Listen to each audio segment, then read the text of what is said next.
Hello everyone. We are going to discuss the number first, for Polycap, and then उसके बाद as usual I will show you the earning call transcript summary. ठीक है? Uh, I hope you all know about Polycap Limited. It is the largest wire and cable manufacturing company in India. ठीक है? And so let's start with the number. One second.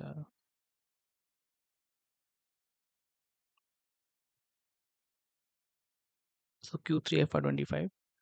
सो इस quarter में अगर आप company का top line देखोगे तो 5226, ठीक है, crore, 20% Y Y up, but quarter on quarter there is a dip 5%।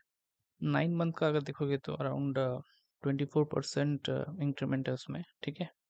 तो ओवरऑल आई वुड से जो ग्रोथ है वो डिसेंट है। आई वुड नॉट से कि इट इज़ टेरिफिक, बिकॉज अगर आप इसका पास्ट रिकॉर्ड देखोगे तो जो ग्रोथ नंबर है वो काफ़ी ज़्यादा होता था, बट इस time I think the demand is also kind of, I would say, muted.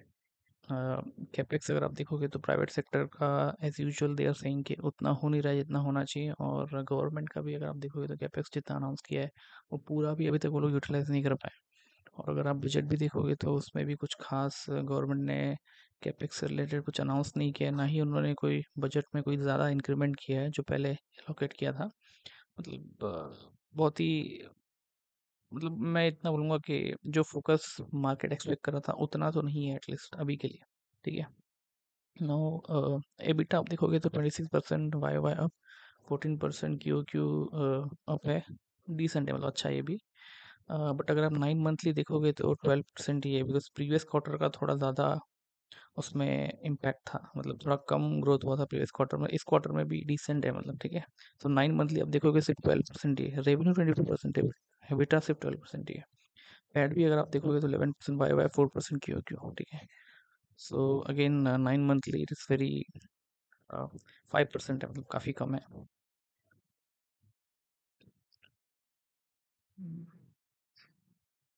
This is 9 month figure आपको दिख रहा है यहाँ पे, 15,422 करोड़ का, ठीक है। अगेन ये आपको टेबलर, मतलब ये ग्राफिकल फॉर्मेट है। पीछे हमने देखा था जो, ये उसी का है। एबिटा आप देखोगे तो 13.9% प्रीवियस ईयर 9 मंथ, जो अभी इस करंट ईयर के 9 मंथ में 12.5% है, सो 1.4% का डिप है। अगर आप क्वार्टरली कंपेयर करोगे तो Q1 Q 2.3% अप, एंड वाई ओ वाई 0.7% का इम्प्रूवमेंट है। लेकिन पैट मार्जिन में भी इम्पैक्ट है, आप देख लो, अगर प्रीवियस ईयर 9 मंथ कंपेयर करोगे तो 10 से 8.5, 1.5% का इम्पैक्ट है, ठीक है। And again quarter on quarter 0.8% up, but Y O Y 0.7% down for the quarter, ठीक है। देन इसके बाद अगर आप सेगमेंट वाइज देखोगे, because they operate in these 3 segments, wire and cable. Then उसके बाद फास्ट मूविंग इलेक्ट्रिकल गुड्स आता है, ठीक है, जिसमें आपका जो प्रोडक्ट्स हो गए जैसे फ़ैन है, कूलर्स है, वो सब चीज़ें उसमें कवर होती है, स्विचेस हैं, ठीक है। देन उसके बाद इनका जो लास्ट वर्टिकल है वो ईपीसी है, जिसमें अ, जो प्राइवेट या गवर्नमेंट के जो प्रोजेक्ट्स होते हैं ना, उसमें इनको ईपीसी कॉन्ट्रैक्ट्स मिलता है, जिसमें ये लोग सप्लाई प्लस इंस्टॉलेशन करते हैं, तो वो एक बिजनेस है, ठीक है। सो वायर एंड केबल में अगर आप segment wise wire and cable देखोगे तो 15% का ही वाई वाई ग्रोथ है।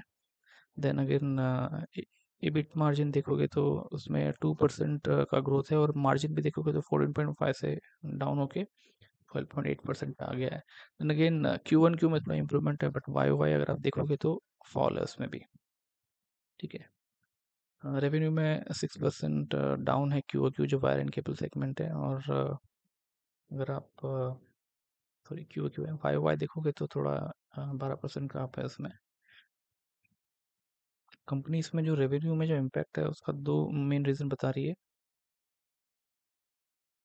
एक तो वो बोल रही है कि जो कॉपर का प्राइस है वो थोड़ा अभी डाउनवर्ड ट्रेंड्स में है, तो जब कंपनी सेल करने जा रही है तो उसको जो प्राइस है वो कम मिल रहा है, ठीक है। तो ऑलरेडी कंपनी ने पहले कॉपर बाई किया होगा एक पर्टिकुलर प्राइस पे, एलिवेटेड प्राइस पे, ठीक है।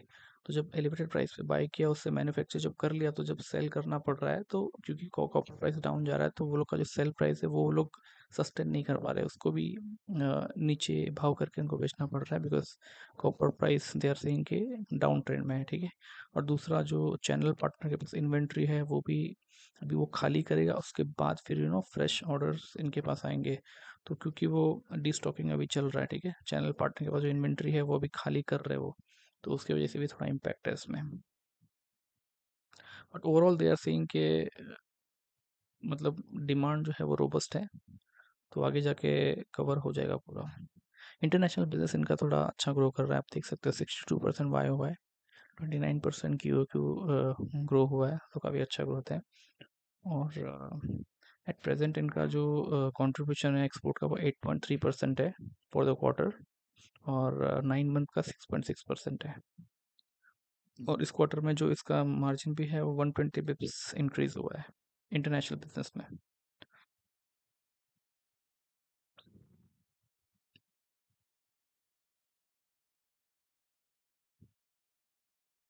देन एफ का अगर आप देखोगे,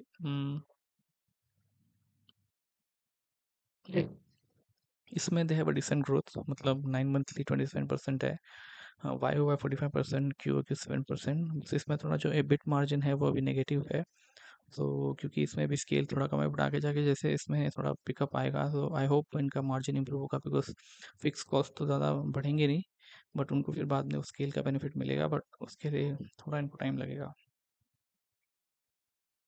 अदर्स में मैंने एज ऐसे डीपीसी बिजनेस ये काफ़ी ज़्यादा ग्रो कर रहा है, वाई वाई अगर आप 9 मंथली देखोगे 200%, ठीक है।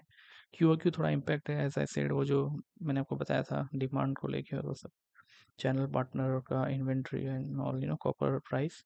बट अगर वाई वाई देखोगे तो 111% for the quarter. then again इसमें हेबिट मार्जिन देखोगे तो नंबर वाइज तो it is 139% of 9 monthly, but थोड़ा इम्पैक्ट है इसमें भी, 14.3% प्रीवियस ईयर का अगर आप 9 मंथली देखोगे तो अभी करंट ईयर में 11.4% है। और वाई वाई और क्यू क्यू दोनों में ही बिप्स का इम्पैक्ट है, प्रीवियस क्वार्टर 17.4% से 11.3% आया है, एंड अगेन प्रीवियस क्वार्टर में 11.8% से 11.3%, तो वो इम्पैक्ट है इसमें, ठीक है। और ठीक है, इसके आगे सस्टेनेबल बेसिस पे दे आर सेइंग कि हाई सिंगल डिजिट में इसका मार्जिन रहेगा mid to long term basis में। Okay, share holding pattern is decent, I would say strong, मतलब 63% is good. Promoter holding 63%. Then this is again quarterly and 9 monthly data है, percentage form में दिया हुआ है कि पूरे सेल्स में किस किस का कितना परसेंट कंट्रीब्यूशन है। सो आपको एबिट और पैट मार्जिन इसमें दिख जाएगा, this is just tabular information. ये बैलेंस शीट है, इसमें आई think the balance sheet is quite strong, because share holder portion जो है, जो शेयर होल्डर का फंड है, वो एक्सटर्नल फंड से काफ़ी ज़्यादा है, मतलब अगर आप डेट और बाकी लाइबिलिटी का टोटल लोगे और इससे कंपेयर करोगे तो काफ़ी ज़्यादा है ये, तो मतलब हेल्थी बैलेंस शीट है काफ़ी। And then if you see इनका इन्वेंट्री भी डिसेंट है। कैश बैलेंस अगर आप देखोगे तो प्रीवियस क्वार्टर में इट वाज अराउंड 2500, 2600 आप बोल सकते हो, करीब के करीब, ठीक है। 2500 आप बोल सकते हो, कुछ अराउंड, हाँ, 2530 समथिंग। और इस क्वार्टर में 1800 समथिंग, तो जो भी डिफरेंस आ रहा है, इन्होंने मतलब कैपेक्स में काफ़ी स्पेंड किया है मैं बोलूँगा, तो जो इनके पास कैश पड़ा है they are utilising it. Balance sheet काफ़ी हेल्दी है।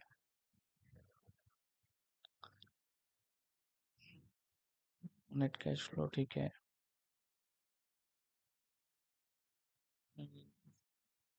एक्सपोर्ट कंट्रीब्यूशन आप देख सकते हैं थोड़ा बढ़ा है, 8.3% फ्रॉम प्रीवियस क्वार्टर 6.1%।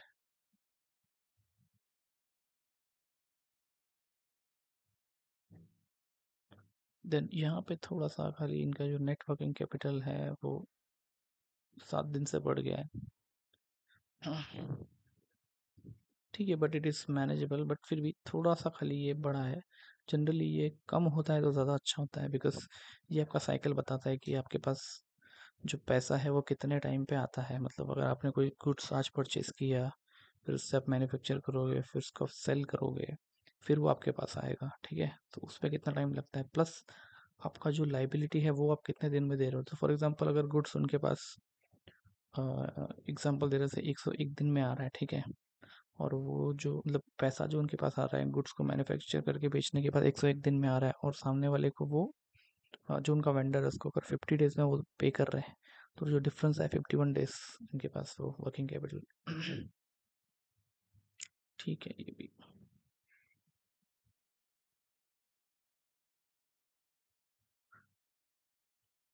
उसके बाद ओके, लेकिन ये उनका टारगेट था कि 21,000 करोड़ का टर्नओवर ये लोग करेंगे FY 26 तक। बट उन्होंने अगर सॉरी, बट अगर मैं ये ट्रेलिंग 12 मंथ अगर मैं रेवेन्यू लूँ उनका, तो वो ऑलरेडी 21,000 करोड़ हो गया। 20,000 का टारगेट लिया था FY 26 का, लेकिन अगर मैं जनवरी 2024 से दिसंबर 2024 तक का अगर उनका मैं टॉप लाइन टोटल करूँ, तो ऑलरेडी वो 21,000 क्रॉस कर लिया। इसका मतलब जो एफ Q4 का जब नंबर आएगा, तो ऑलरेडी इट इज़ एक्सपेक्टेड ये वो 20,000 के ऊपर जाने ही वाला है, ठीक है? They have already achieve the target, so it's a very positive thing. ये इनिशिएटिव्स एंड टारगेट, ये इन्होंने मार्केट ओवरव्यू दिया है कि $247 बिलियन का करंट मार्केट है ग्लोबल। 410 बिलियन हो जाएगा FY 30 तक, और ये अपॉर्चुनिटीज़ है पावर एंड इलेक्ट्रिसिटी का जो ट्रेंड आएगा, renewable energy, data centre, EV adoption, charging infrastructure, smart cities, residential estate, China+1, तो ये सब उन्होंने फैक्टर्स बताया है कि जिसकी वजह से डिमांड बढ़ने वाला है। सो दे आर बेसिकली सेइंग कि मतलब डिमांड मेंटेन रहेगा, इसका आगे भी जाके डिमांड में रहेंगे ये, और कोई इनको रेवेन्यू या से रिलेटेड कोई ग्रोथ से रिलेटेड कोई इतना इम्पैक्ट नहीं पड़ेगा इनको, बिकॉज डिमांड रोबस्ट रहेगा। Values and all okay, again similar values journey. ये इनका नेक्स्ट 5 ईयर का गाइडेंस है कि जो मार्केट जितने से ग्रो करेगा ये उसके 1.5x से ग्रो करेंगे next 5 year. Wire and cable business, FMEG का भी 1.5 to 2x times of market growth करेंगे। कैपेक्स में they will spend around 6,000 to 8,000 crore. 11 to 13% का वायर एंड केबल का बेटर रहेगा, अभी भी 13 के आसपास ही चल रहा है, सेम रेंज। FMEG का जो भी नेगेटिव एबिटा चल रहा है, दे आर सेइंग कि 8 to 10% आगे जाके ये करेंगे।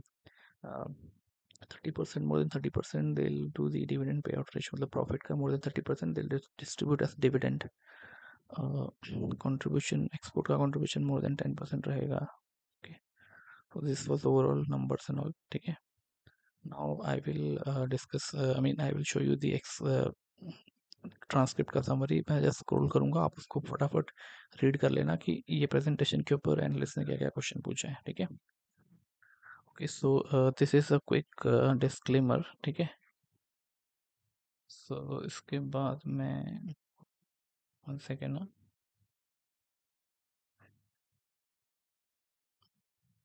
सो इसके बाद मैं आपको वो शो करूंगा, ठीक है? अर्निंग और ट्रांसक्रिप्ट। ओके, सो ये वो समरी है, please have a quick look at it. I am simply going to scroll it, okay? So जो बड़ा ट्रांसक्रिप्ट है मैंने उसको शॉर्ट समराइज कर दिया, तो आपका टाइम इसमें पूरा सेव हो जाएगा। आप इसको फटाफट पॉज करके रीड कर सकते हो आपका, ठीक है?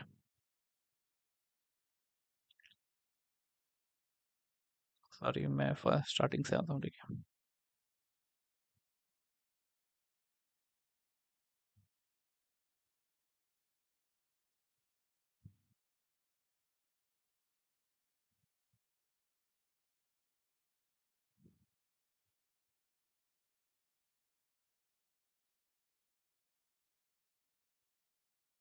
So this was overall summarized form of this earning call transcript.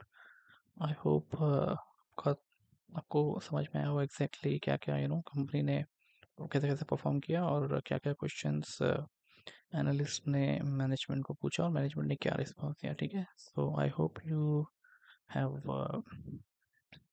enjoyed and liked this content, and just let me know in case you want me to cover specific company. I'll work on that, okay?